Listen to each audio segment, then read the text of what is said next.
Assalamualaikum and good day to all of the students.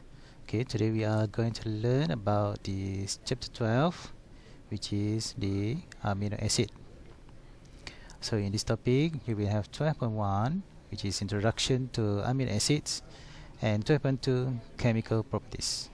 So this is the learning outcomes. Students should be able to draw the general structure of alpha amino acid, name a given amino acid according to IUPAC nomenclature, define the term zeta ion and isoelectric point Pi, and predict the structure of a given amino acid in acidic medium, in basic medium, and at isoelectric point Pi. Okay, first let's look at 12.1 Introduction to Amino Acids. Alright, so the words of amino acid come from two words, which is amino and acid. The words of amino means there are amino groups, which is the NH2 group, and also acids, okay, which is the carboxyl group, the COOH group. Okay, so these two groups are attached together in the same carbon. Amino acids are molecules with two functional groups, which is amino group NH2 and the carboxyl group, which is the COOH group. Amino acids commonly found in proteins are alpha amino acids. So what does it mean by alpha amino acids? Okay. So the acid amino on which both carboxyl and the amino groups are bonded to the same carbon atom. The general structure of alpha amino acids are given.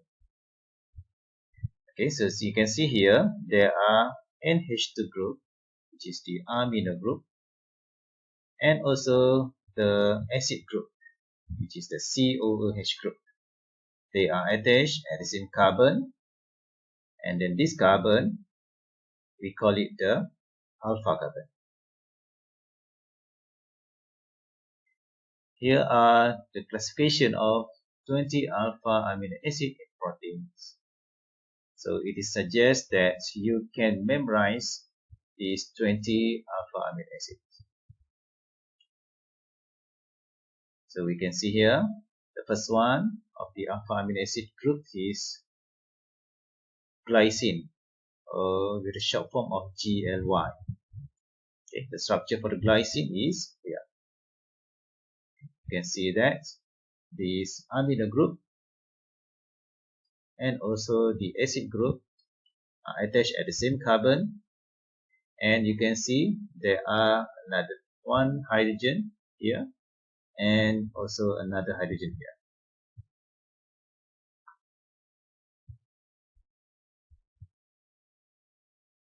Next we have the alanine.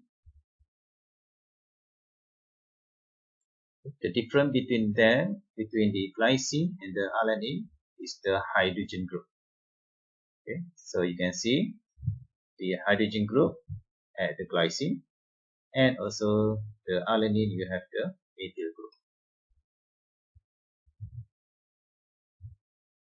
Next structure is the valine with the short form of PAL. Okay. Leucine, LEU. Isoleucine, ILE. Phenylalanine, PHE. Okay. Tryptophan, proline, serine, threonine, cysteine, methionine, tyrosine,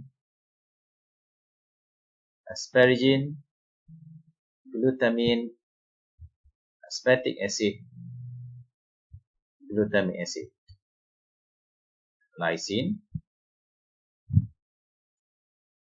arginine, histidine.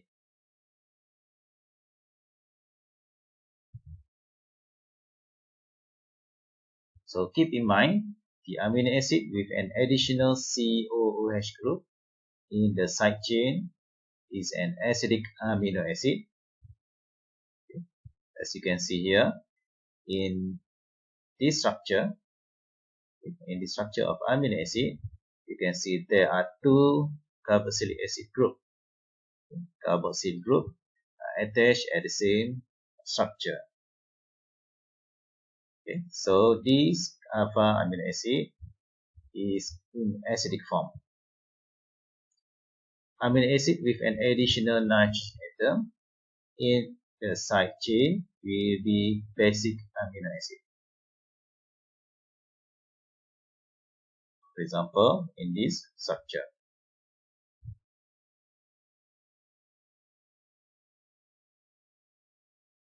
Others are neutral amino acids. Okay. For example, here there will be no extra nitrogen or carboxyl group at this structure, so they are in neutral form of amino acid.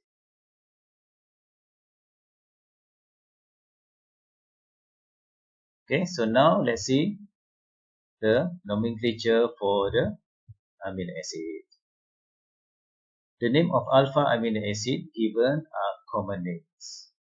Okay, in IUPAC nomenclature, alpha amino acids are named as carboxyl group as the parent name, whereas amino group as a substituent group.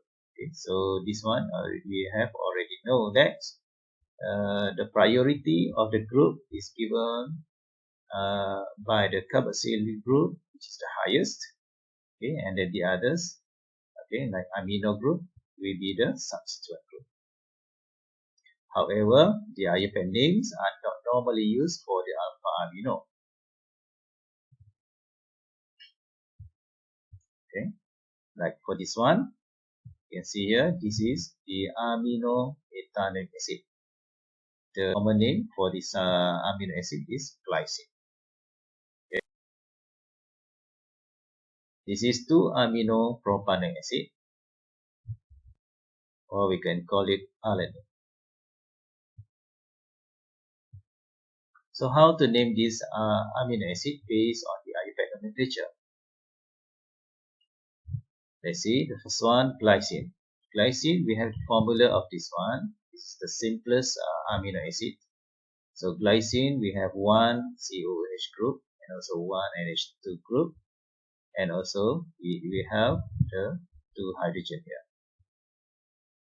Okay, so you can see that priority is given to the COH group as a parent name. So we can take the COH group as your parent name and amino group as your substituents.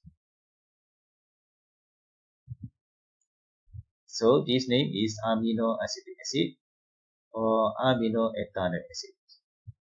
Okay, so if you want to put the numbering, so the numbering, number 1 will go to this COH group. So this is number 1, this is number 2. Okay, so you can see the amino group is at the carbon number 2. So in this case, we don't have to write down the number for the amino, because we already know that if you have a structure like this, okay, so it always the amino at carbon number 2. Okay, for the ethanoic acid. Okay, for the ethanoic acid, okay, and the other substituent should be on the carbon number 2. Okay, it cannot be here, the COOH group. Okay, so the amino cannot be at the carbon number 1. Okay, alright, so the alanine. Another example, the alanine, we have here the COH group as your parent name, okay, and then the amino group as your substituents. Okay, so you can see here the numbering goes to carbon COH as carbon number 1. Okay, and then carbon number 2 is here. Okay, and then carbon number 3 for the CH3. Okay, so the amino group is at carbon number 2. So now, because we have we have the position of 2 and 3. Okay, so you must take the number for the alanine. Okay, so this name will be 2-aminopropanoic acid.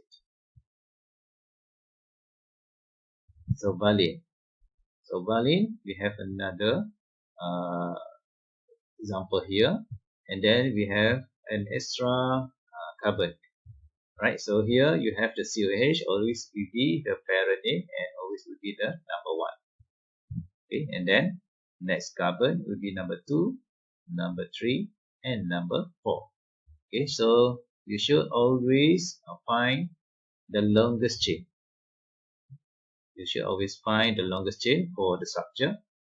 Okay, and then give the numbering and also locate the position of the substituents. So in this case, you have two substituents, which is the amino at carbon number 2 and the methyl group at the carbon number 3.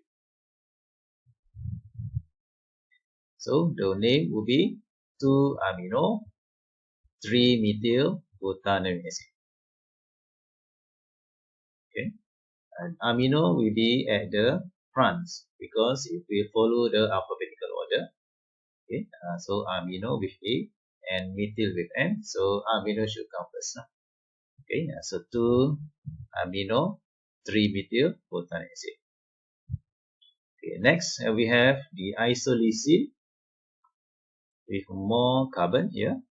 Right, so carbon number 1, carbon number 2, carbon number 3, number 4, and number 5. The longest carbon chain will be 5 carbon. Okay, and amino group and also the methyl group at carbon number 2 and number 3 respectively.